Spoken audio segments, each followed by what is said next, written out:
Hello student, आप सबका स्वागत है आपके अपने ही चैनल एकलव्य गुरुकुल में। और मेरा नाम है विशाल पटेल और हम पढ़ रहे हैं क्लास 12 फिजिक्स का चैप्टर नंबर 3, जिसका आज लेक्चर नंबर होने वाला है 6, विद्युत धारा 6। ठीक है, तो देखिए इसमें आज हमारा मेन टॉपिक रहेगा ओम का नियम। ओम का नियम क्या होता है और उसको हम प्रूफ करेंगे I बराबर बीना के फार्मूलों से, मतलब अनुगमन वेग की मदद से भी हम यहाँ पे ओम का नियम प्रूफ करेंगे। ठीक है, उसके बाद से हम लोग ओम के नियम से हम लोग V और I के बीच में ग्राफ देखेंगे। फिर उसके बाद से हम पढ़ेंगे कि कंडक्टर दो तरह के होते हैं, ओमिक कंडक्टर और नॉन ओमिक कंडक्टर, अनओमीय और ओमीय चालक। ये दो चालक के बारे में हम लोग पढ़ेंगे। तो चलिए शुरू करते हैं। ओम का नियम फर्स्ट पढ़ेंगे।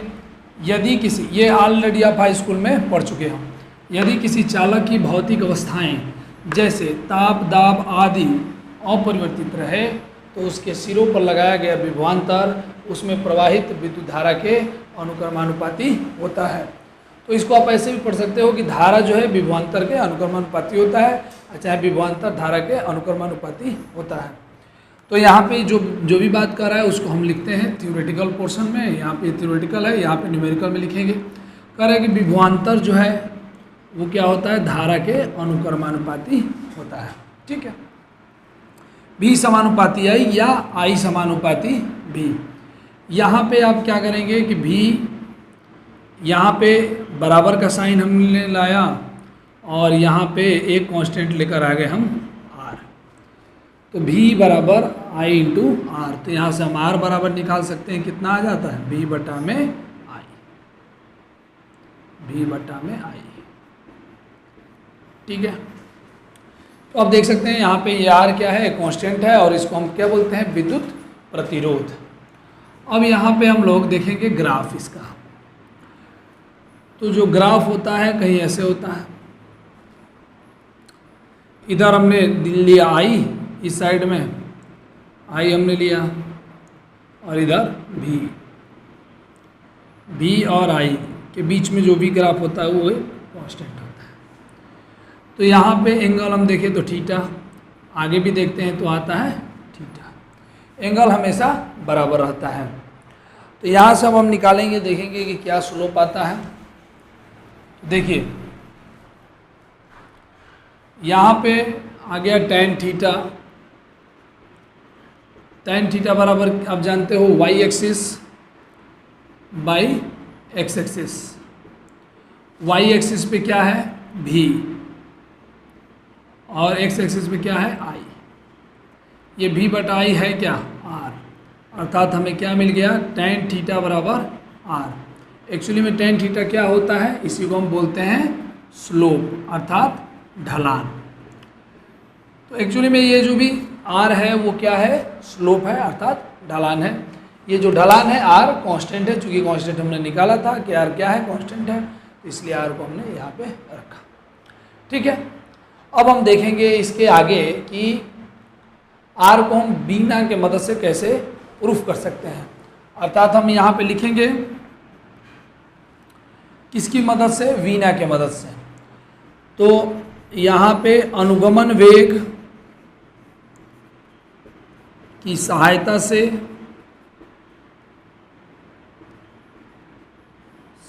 से ओम के नियम का, ओम के नियम का की सत्यता की जांच।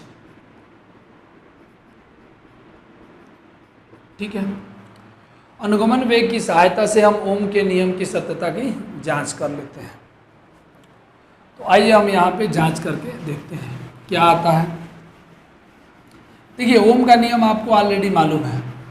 ओम का नियम होता है I समानुपाती V, चाहे V समानुपाती I। अब ये हेडिंग डालेंगे, उसमें हम लिखेंगे कि हमको ऑलरेडी मालूम है कि I बराबर होता है VDENA। I बराबर VDENA, वीना। ठीक है, अब यहाँ पे लेकिन VD बराबर हमको मालूम है, VD बराबर आप पढ़े होंगे EV अपान में ML into E V upon में एम एल इंटू टाउ।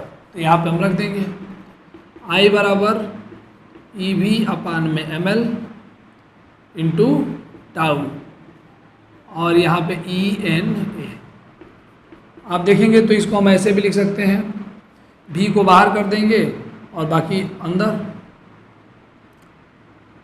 तो क्या लिख सकते हैं, एन ई स्क्वायर टाउ ए, एन ई इंटू ई स्क्वायर टाउ ये रहा और ए यहाँ पे रहा, ठीक है, अपान में एम एल। और क्या बाहर हो गया, बच गया भी, ठीक है। इस आई को हम इधर लेकर जाएंगे तो ये इधर आएगा तो पलट जाएगा, ये हो जाएगा M L N E square tau A बराबर भी बटा में आई। ये आपको ऑलरेडी मालूम है कि एम एल बटा में एन ई स्क्वायर टाउ ए है क्या, यही तो आर है, तो ये आर रहा भी बटे में आई।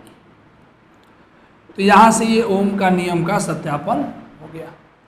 आर बराबर भी समानुपाती बी बराबर आर बराबर भी बटा आई, अर्थात हम इसको ये भी कह सकते हैं कि भी समानुपाती आई। तो ओम का नियम का सत्यापन आपके बोर्ड के एग्जाम में पूछता है, तो आप स्टार्टिंग कहाँ से करेंगे, पहले आई बराबर वी ना लिख देंगे और इसको भी हमने अनुगमन वेग को प्रूफ कराया हुआ है पिछले लेक्चर्स में। अब जाके वहाँ से देखेंगे कि आई बराबर वी ना कैसे आता है। तो आई बराबर वी ना और यहाँ से वी डी का मान हमने रखा ए वी बटा में M L tau E N A N E square tau A M L and यहाँ से इधर आ गया तो ये एम एल अपान ये भी अपान में आई हो गया।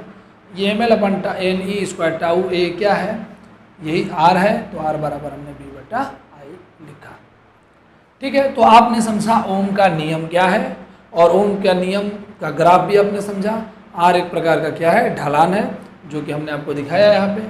और नेक्स्ट जो टॉपिक था हमारा अनुगमन वेग की सहायता से ओम के नियम का सत्यापन। तो हमने अनुगमन वेग की मदद से भी यहाँ पे ओम के नियम का सत्यापन कर दिया, ठीक है। अब हम आगे चलते हैं। हमें थोड़ा सा ये समझ लेना है कि ओमीय कंडक्टर, यहाँ पे ओम के नियम जो है ये एक यूनिवर्सल फार्मूला, ये रूल नहीं है, अर्थात हर जगह ये फॉलो नहीं होता है। इसके लिए कंडीशन है। तो कंडीशन क्या है, देख सकते हैं आप, भौतिक अवस्थाएं जैसे ताप दाब अपरिवर्तित रहे। जब ताप दाब अपरिवर्तित रहेगा तभी ये संभव है। मतलब ज़्यादा टेम्परेचर हो जाएगा तब भी दिक्कत है, कम टेम्परेचर हो जाएगा तब भी दिक्कत है ना। टेम्परेचर पे भी डिपेंडेंट है एंड प्रेशर पे भी डिपेंडेंट है। भौतिक अवस्थाएं कांस्टेंट होनी चाहिए तभी ये फॉलो करता है। समझ में आ रहा है? क्योंकि भौतिक कांस्टेंट का यहाँ पे नहीं होगा, ताप दाब बदलेगा तो लंबाई बदल सकता है, टाउ बदल सकता है, नंबर ऑफ इलेक्ट्रॉन एन बदल सकता है एंड ए भी आपका यहाँ पे बदल सकता है। टेम्परेचर पे आप जानते हो ऑलरेडी, इसीलिए कहा गया है कि टेम्परेचर और प्रेशर दोनों कांस्टेंट होने चाहिए, ठीक है।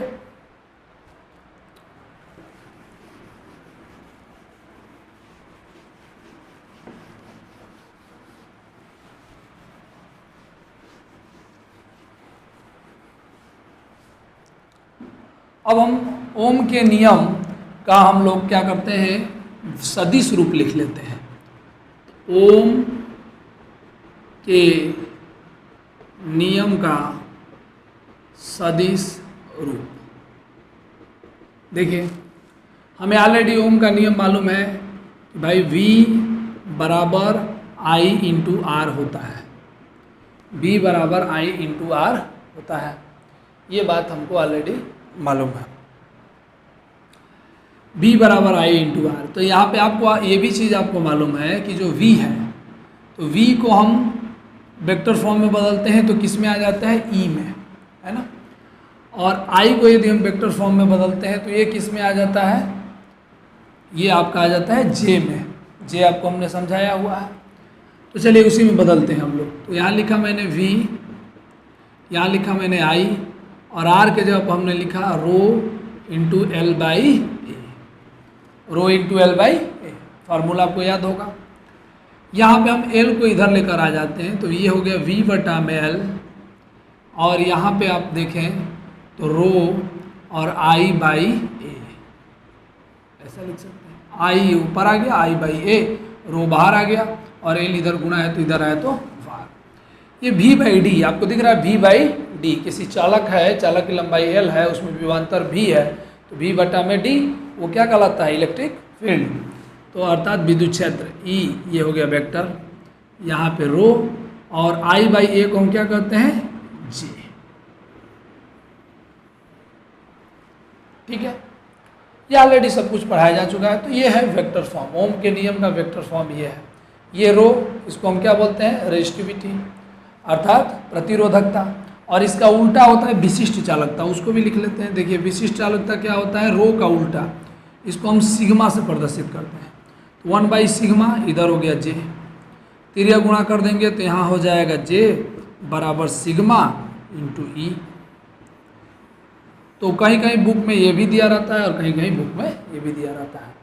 तो आप दोनों में से कोई भी आप देख सकते हैं। रो रेजिस्टिविटी अर्थात प्रतिरोधकता, और प्रतिरोधकता अर्थात रो बराबर होता है 1/सिग्मा प्रतिरोधकता, और ये है विशिष्ट चालकता। ये क्या है, विशिष्ट चालकता, प्रतिरोधकता, और ये क्या है, प्रतिरोधकता। ठीक है, प्रतिरोधकता और विशिष्ट चालकता एक दूसरे के क्या होते हैं, व्युत्क्रम के बराबर होते हैं। ठीक है, अब हम पढ़ते हैं कि भाई ओम के नियम के अनुसार इस कितने प्रकार के चालक हो सकते हैं।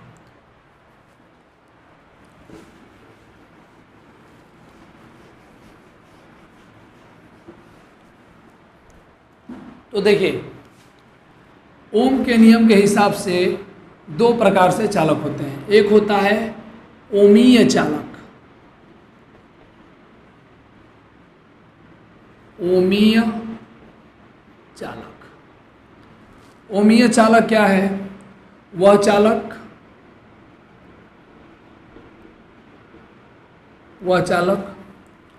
जो ओम के नियम का पालन करता है, ओमीय चालक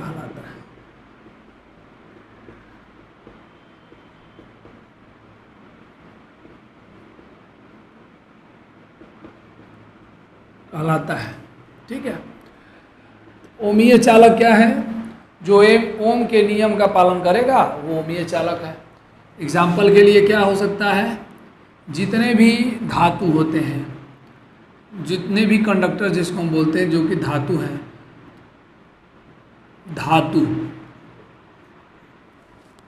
धातु में भी कौन, धातु में जैसे है तांबा,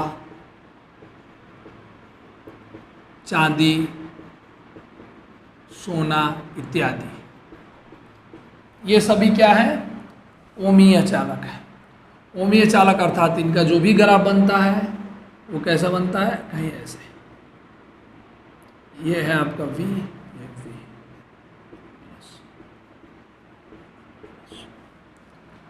तो जो भी ग्राफ बनता है वो एक स्ट्रेट लाइन होता है।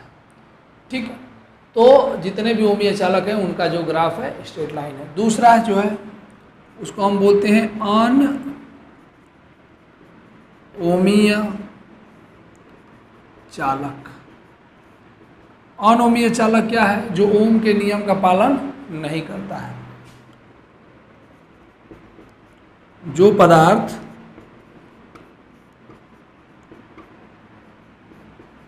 ओम के नियम का पालन नहीं करता है, अनओमीय चालक कहलाता है। ठीक है, अनओमीय चालक क्या होता है, जो ओम के नियम का पालन नहीं करता है। तो इसमें कौन कौन से आ जाएंगे, जैसे एग्जाम्पल के लिए इसको मैं मिटा देता हूँ। एग्जाम्पल के लिए कोई भी पदार्थ, जो भी धातु हैं, जो चालक हैं, तो जो भी चालक हम लोग पढ़ते हैं वो जितने भी चालक हैं, चालक जो है उच्च टेम्परेचर, उच्च ताप पे, उच्च ताप पर चालक, उच्च ताप पर जो चालक होते हैं वो क्या होते हैं, अनोमीय हो जाते हैं। वही चालक जो तांबा है, चांदी है, ये सब जो भी कंडक्टर हम लोग यूज़ करते हैं, एल्युमिनियम है, तो ये जो भी टेम्परेचर जब बहुत ज़्यादा हाई हो जाएगा, बहुत ज़्यादा हाई अर्थात 2500 डिग्री सेंटीग्रेड, 3 यहाँ पे 1000 डिग्री सेंटीग्रेड, उतना ज़्यादा जब टेम्परेचर हो जाएगा तो वो भी पदार्थ ओमीय नहीं अनओमीय हो जाएंगे। ठीक है। फिर उसके बाद से वाटर वोल्ट मीटर होता है।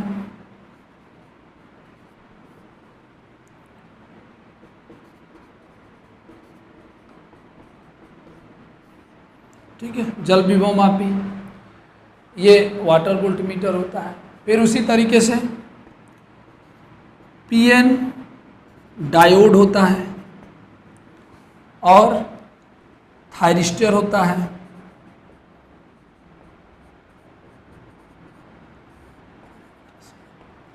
ये सब जो भी हैं ये क्या होते हैं, ये अनओमीय चालक होते हैं।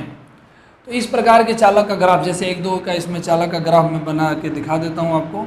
उच्च ताप पर जो चालक होते हैं उसका कहीं ग्राफ एक्सपेरिमेंटल जो निकलता है वो ऐसे आता है कि सीधा पहले चालक है तो कम टेम्परेचर है, तो टेम्परेचर यहाँ पे मैं दिखा रहा हूँ, टेम्परेचर कम है तो ये ग्राफ सीधा जा रहा है और फिर ऐसे धीरे से मुड़ जाता है।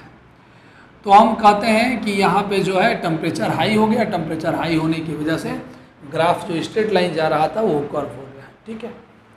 उसके बाद से जल विभव मापी है, तो जल विभव मापी का जो कर्व है वो कहीं यहाँ से नहीं, ये कहीं यहाँ से स्टार्ट होता है। ये जो दूरी है ये पहले ही V0, मतलब यहाँ पे क्या होता है कि जो टेम्परेचर है उसको प्राप्त करने के लिए, विभवांतर प्राप्त करने के लिए कुछ समय लगता है, थोड़ा टेम्परेचर और ले लेता है। ज़्यादा टेम्परेचर लेने के बाद ये क्या होता है, तब जाके यहाँ पे विभवांतर होता है और तब जाके आई से यहाँ पे ग्राफ खींचा जा सकता है। नहीं तो कुछ देर तक के लिए यहाँ पे करंट फ्लो करता है, विभवांतर रहता है, लेकिन विभवांतर थोड़ा सा दिया, 1 वोल्ट नहीं कुछ हुआ, आई वोल्ट फिर भी करंट नहीं आया, 3 वोल्ट फिर भी करंट नहीं आया, 4 वोल्ट फिर भी करंट नहीं आया। एक निश्चित वोल्टेज देने के बाद ही करंट आता है, इसलिए ये वाटर वोल्ट मीटर जो है इसमें आता है। इसका ग्राफ ये है अनओमीय, ओम का नियम का पालन नहीं करता है। फिर उसके बाद से पीएन डायोड देख लेते हैं। पीएन डायोड यहाँ पे